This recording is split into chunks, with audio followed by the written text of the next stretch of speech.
सच्चे गुरु की पहचान। एक बार एक साधक ने प्रश्न किया, बाबा लोग कहते हैं गुरु के बिना ज्ञान नहीं, तो कृपया बताएं गुरु कौन होता है। गुरु अत्यंत प्राचीन वैदिक शब्द है जिसका अर्थ है जो अंधकार को दूर करता है। परंतु यह अंधकार दूर करना केवल बाहरी अर्थ में नहीं लिया जाना चाहिए। यह अंधकार सिर्फ अशिक्षा या ज्ञान की कमी नहीं है, बल्कि यह उस गहरे अज्ञान का प्रतीक है जो मनुष्य के तीनों स्तरों भौतिक, मानसिक और आध्यात्मिक पर छाया हुआ है। इसलिए गुरु वही हो सकता है जो इस त्रिस्तरीय अंधकार को पूरी तरह से दूर कर दे।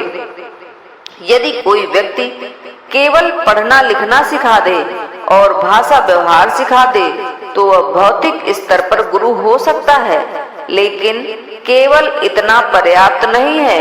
यदि कोई व्यक्ति मानसिक स्तर पर यानी हमारे भ्रम, भय और भावनात्मक उलझनों को सुलझा दे तो वह मानसिक अंधकार को दूर करने वाला गुरु कहलाएगा।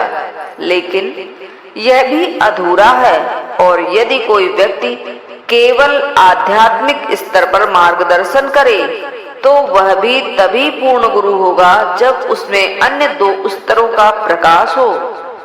सच्चे गुरु को त्रिस्तरीय ज्ञान में निपुण होना चाहिए। उसे न केवल सांसारिक जीवन को समझना चाहिए बल्कि मानसिक शांति और आत्मिक उन्नति का भी समुचित ज्ञान होना चाहिए। वही गुरु महाकौल होता है।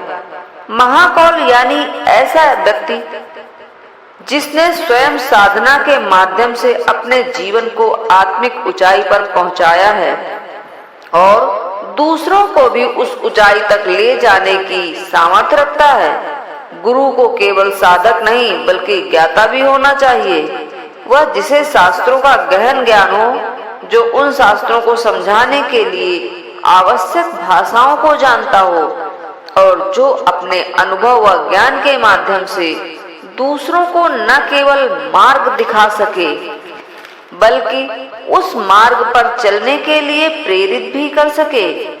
गुरु केवल यह न कहे कि जैसा मैं कहता हूं वैसा करो, बल्कि वह यह भी समझा सके कि ऐसा क्यों करना चाहिए। प्रेम और अनुशासन दोनों का संतुलन ही सच्चे आध्यात्मिक गुरु की पहचान है। और यह संतुलन केवल उसी में संभव है जिसमें ईश्वरीय शक्ति और गुण हो।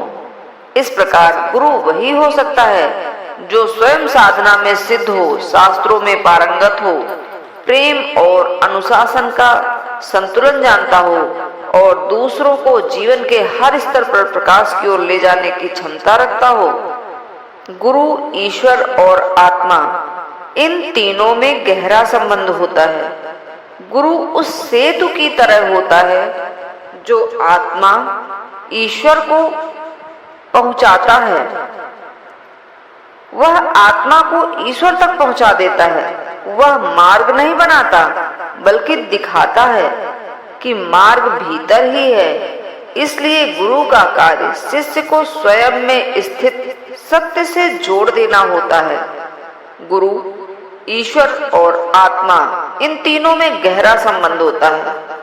गुरु उस सेतु की तरह होता है जो आत्मा को ईश्वर तक पहुंचाता है और वह मार्ग नहीं बनाता बल्कि मार्ग दिखाता है कि मार्ग भीतर ही है।